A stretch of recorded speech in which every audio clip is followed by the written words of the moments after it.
کو خصوصی طور پر دی گئی ہے، اور اس نماز میں کل کتنی رکعتیں ہوتی ہیں؟ 4 رکعتیں۔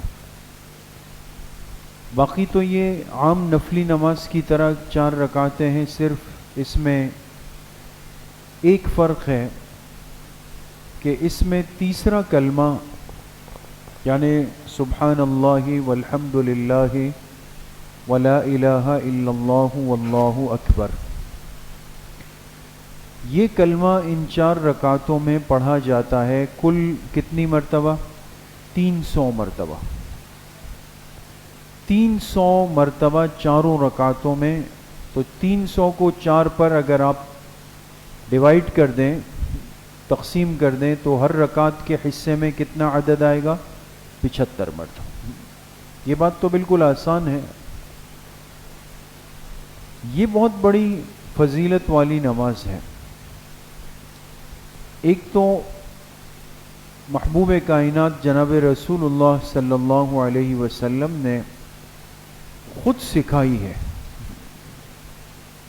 اور سکھائی کن کو ہے؟ اپنے محبوب چچا حضرت عباس رضی اللہ تعالی عنہ کو، ان کو سکھائی، طریقہ بتایا، اور پھر آپ نے ان سے فرمایا کہ چچا جان اگر آپ یہ نماز پڑھ لیں گے، اس سے اللہ تعالیٰ آپ کے اگلے پچھلے چھوٹے بڑے نئے پرانے، اگلے پچھلے چھوٹے بڑے نئے پرانے تمام گناہوں کو اللہ پاک اس کی برکت سے معاف کر دیں گے۔ پھر فرمایا کہ ممکن ہو تو اس کو روز پڑھ لیا کریں، اگر روز نہیں تو ہفتے میں 1 مرتبہ پڑھ لیا کریں۔ اسی لیے علماء کہتے ہیں کہ کس دن پڑھنی چاہیے؟ جمعے کے دن، اور اگر ایک ہفتے میں مشکل ہو تو مہینے میں 1 مرتبہ، اور مہینے میں بھی نہیں تو سال میں 1 مرتبہ، اور سال میں بھی نہیں تو زندگی میں 1 مرتبہ۔ دیکھیں آپ علیہ السلام نے اتنی سہولت فرمائی، زندگی میں 1 مرتبہ ہو جائے لیکن ضرور ہو۔ تو اس نماز کی کتنی بڑی فضیلت ذکر ہوئی کہ اس سے اللہ پاک ہر قسم کے گناہوں کو، یعنی اگلے پچھلے نئے پرانے چھوٹے بڑے سب معاف ہو جائیں گے۔ کمال یہ ہوا ہے کہ یہاں پر کبیرہ یعنی جو بڑے گناہ ہیں جن کو کبائر کہا جاتا ہے، اس کا بھی تذکرہ ہے۔ اصل نقطے کی بات یہ ہے، اس لیے کہ یہ بات یاد رکھیں کہ نیک عمل سے صغائر معاف ہوتے ہیں، صغیرہ گناہ، چھوٹے گناہ۔ اس لیے جو ہم فضائل سنتے ہیں نا کہ بھئی آپ اشراق پڑھ لیں، چاشت پڑھ لیں، اوابین پڑھ لیں، یہ تسبیح اتنی مرتبہ پڑھ لے تو سمندر کے جھاگ کے برابر گناہ، یہ جو جتنے فضائل ہیں، یاد رکھیں ان سب کا تعلق کون سے گناہوں سے ہے؟ صغیرہ گناہوں سے، چھوٹے گناہ۔ کبائر بڑے گناہوں کے لیے بالاتفاق توبہ فرض اور شرط ہے۔ اگر نعوذ باللہ کسی نے کبیرہ گناہ کر لیا، بڑے گناہ جس کو کہا جاتا ہے، تو اس کی معافی نیک عمل سے نہیں ہوگی، بلکہ اس کے لیے توبہ شرط اور ضروری ہے۔ بات سمجھ میں آ گئی؟ لیکن صلاۃ التسبیح کی نماز میں کمال یہ ہے کہ اللہ پاک نے فرمایا کہ اگر اس کا اہتمام کرو گے تو اس سے کیا ہوگا؟ چھوٹے گناہ بھی اور بڑے گناہ بھی وہ کیا ہو جائیں گے؟ معاف ہو جائیں گے۔ بات سمجھ گئے؟ تو 2 قسم کے اعمال ایسے ہیں، 2 قسم کے اعمال جن سے کبیرہ گناہ معاف ہوتے ہیں۔ یہ کام کی بات اپنے ساتھ لے کر جائیں آج، ورنہ میں نے آپ سے عرض کیا کہ اصول کیا ہے کہ نیک عمل سے کون سے گناہ معاف ہوتے ہیں؟ صغیرہ گناہ معاف ہوتے ہیں۔ کبیرہ کے لیے توبہ مستقل شرط ہے، اس کے بغیر نہیں۔ پھر توبے کا ایک طریقہ ہوگا کہ توبہ کس انداز سے کرنا ہے۔ یہ بھی نہیں ہے کہ ہر توبے کے لیے انسان ہاتھ اٹھا کے کہے اللہ میں توبہ کرتا ہوں، بلکہ توبے کا بھی ایک طریقہ کار ہوگا، اس کا بھی ایک انداز ہوگا۔ لیکن دو اعمال ایسے ہیں ایک مومن کے پاس کہ جن سے کبائر معاف ہوتے ہیں دوست، کبیرہ گناہ۔ ایک نیک عمل کون سا ہے؟ صلاۃ التسبیح۔ اس کے اہتمام سے کبیرہ گناہوں کو بھی اللہ مٹا دیتے ہیں، کتنی بڑی راحت ہو گئی۔ تو اگر ہم ہفتے میں ایک مرتبہ بھی اگر روز نہیں پڑھ سکتے، بہت سارے ایسے خوش نصیب بھی ہیں، ہم نے اپنے اساتذہ کو دیکھا ہے جو مغرب کے بعد روز صلاۃ التسبیح پڑھتے تھے، لیکن بہرحال تھوڑا ٹائم بھی لگتا ہے اور پھر سستی بھی ہم پر غالب ہے۔ تو جمعے کے دن انسان تھوڑی سی ہمت کرے، جمعے کے دن، اور وقت سے پہلے آ کر یہ تسلی کریں کہ مکروہ وقت نہ ہو، ممنوع وقت نہ ہو، وضو کر کے صلاۃ التسبیح کی 4 رکعتیں کوشش ہم یہ کریں کہ جمعے کی نماز سے پہلے پڑھ لیں، نہیں تو جمعے کے بعد پڑھ لیں۔ اور اگر یہ بھی مشکل ہو تو پھر ہر مہینے میں کم از کم ایک جمعہ ایسا رکھ دیا جائے یا سہولت کا کوئی دن کہ جس میں ہم صلاۃ التسبیح کی نماز کا اہتمام کر لیں۔ تو ایک تو دوستو صلاۃ التسبیح کی نماز ہے، اس سے کبائر معاف ہوتے ہیں۔ اور دوسرا نیک عمل کون سا ہے؟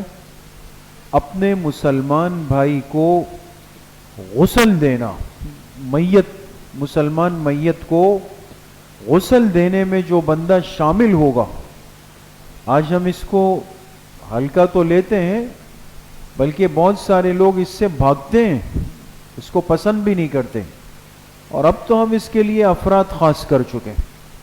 بھئی غسل کرنا ہے، کیا کرنا ہے؟ بھئی جی فلاں کو بلا لیں، فلاں کو بلا لیں، فلاں کو بلا لیں۔ آپ کیا کریں گے؟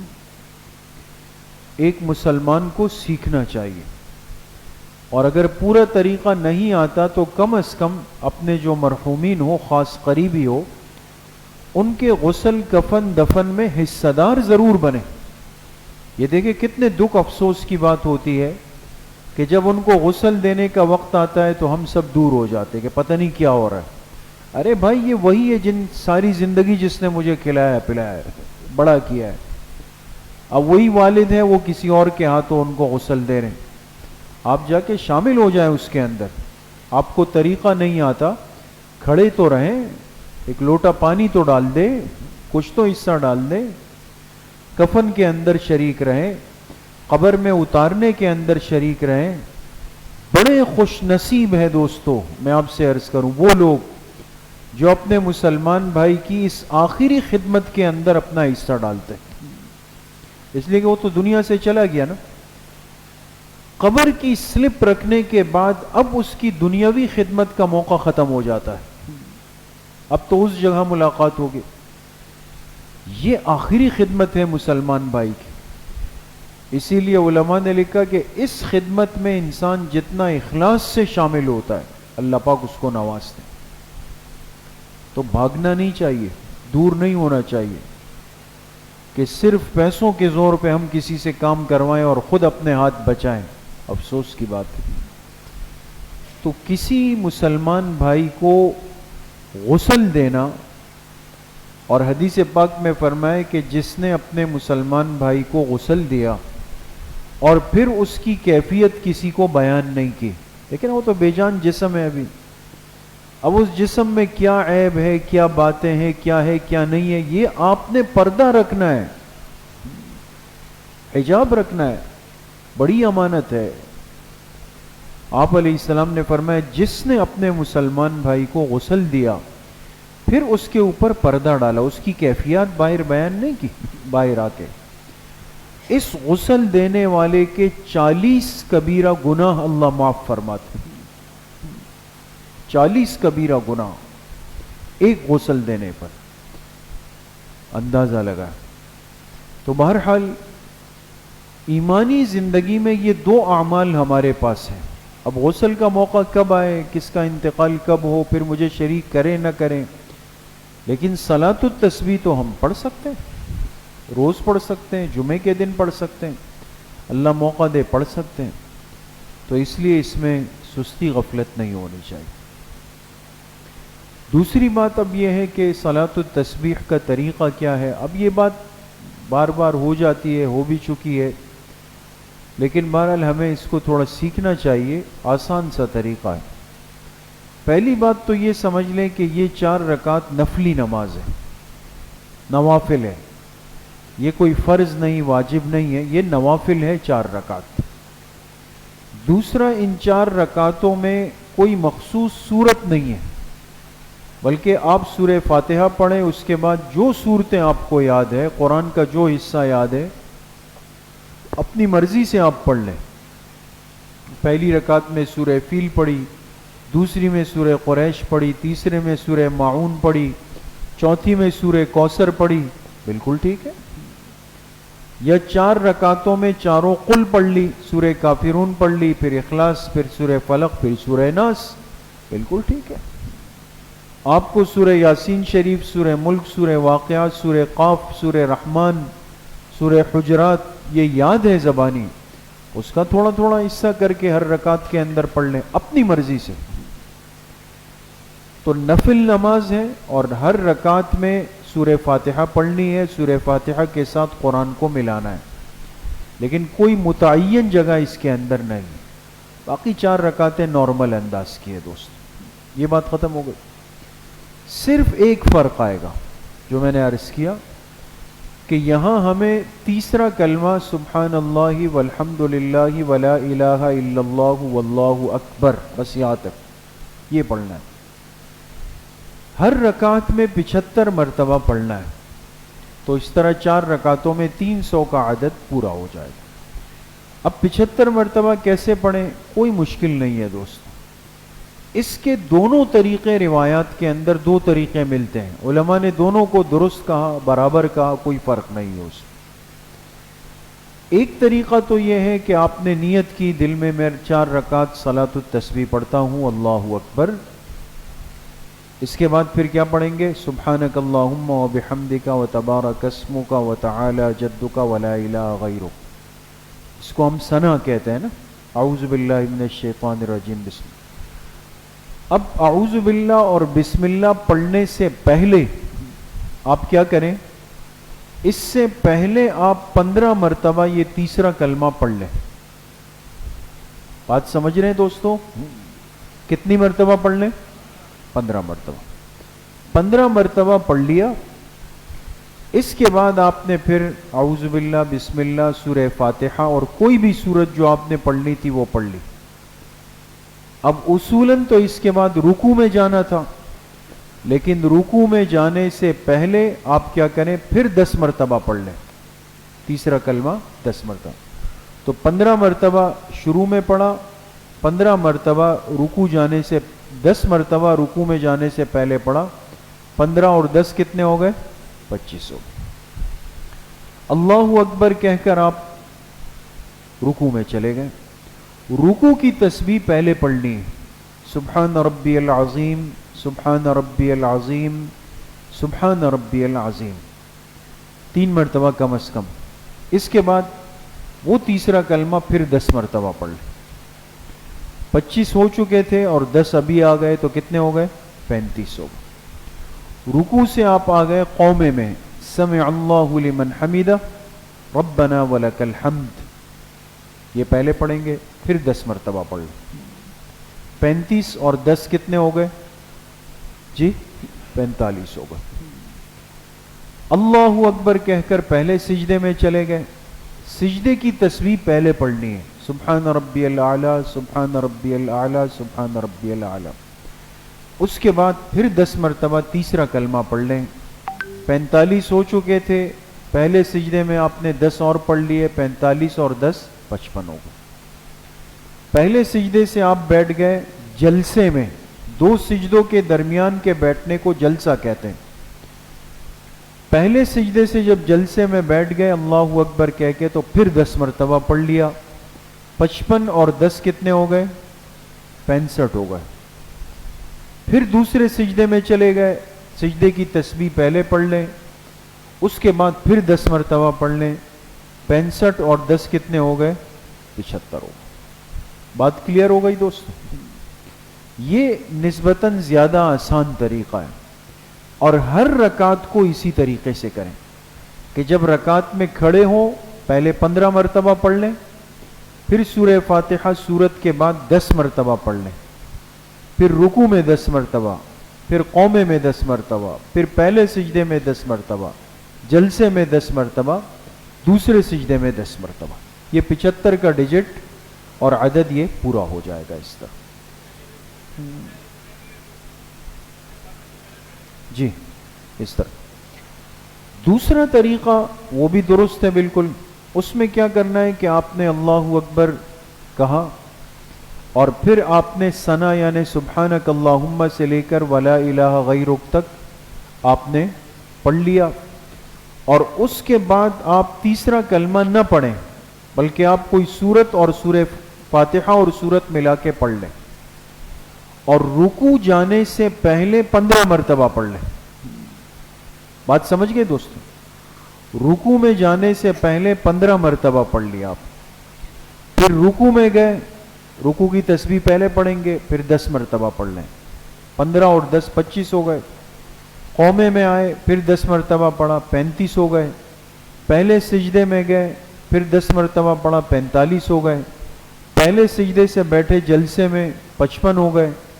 دوسرے سجدے میں گئے، 10 مرتبہ پڑھا، 65 ہو گئے. اب دوسرے سجدے سے فوراً دوسری رکعت میں نہ آئے. بات سمجھ گئے؟ یہاں فرق آئے گا. دوسرے سجدے کے بعد اللہ اکبر کہہ کر وہیں بیٹھ جائیں اور پھر 10 مرتبہ پڑھ لیں. تو 65 اور 10 کتنے ہو گئے؟ 75. یہ کر کے پھر آپ دوسری رکعت کے لیے کھڑے ہو جائیں اور دوبارہ اللہ اکبر کہنے کی حاجت نہیں ہوگی ابھی. تو دونوں طریقوں میں سے جو بھی طریقہ سہولت سے انسان کر لے گا، دونوں طریقے درست ہے دوست. سمجھ میں آ گیا؟ اچھا، ایک مسئلہ اب یہ ہے کہ چونکہ عموماً یہ نماز روز کی یا زیادہ اوقات کی تو ہے نہیں، انسان ہے، دماغ ادھر ادھر گھوم رہا ہے، اور رکوع میں 10 مرتبہ پڑھنی تھی وہ ذہن سے نکل گئے. 3 مرتبہ سبحان ربی العظیم کہہ کر قومے میں کھڑے، اور پھر یاد آیا او ہو رکوع والی تو 10 رہ گئی. تو دوبارہ رکوع میں نہیں جانا دوستوں، بلکہ قومے میں 10 کے بجائے کتنا پڑھ لیں؟ 20 مرتبہ پڑھ لیں. سمجھ گئے؟ یہ آسان طریقہ ہے. یا قومے میں بھول گئے تو پہلے سجدے میں جا کے 20 مرتبہ، جس رکن میں آپ بھول جائیں اگلے رکن میں اس کی تلافی کر لیں، اور جو سب سے آخر والا ہے اس میں احتیاطاً 3 4 5 مرتبہ زیادہ پڑھ لیں، کوئی ٹینشن کی بات نہیں. کس کس کو صلاۃ التسبیح کا یہ طریقہ سمجھ میں آ گیا دوستو؟ سب کو آ گیا؟ اور پڑھے گا کون انشاءاللہ؟ سب پڑھیں گے. اللہ پاک مجھے بھی آپ سب کو صحیح عمل کی توفیق نصیب فرما. الحمدللہ رب العالمین والصلاة والسلام علی سیدنا و مولانا محمد و اصحابہ اجمعین.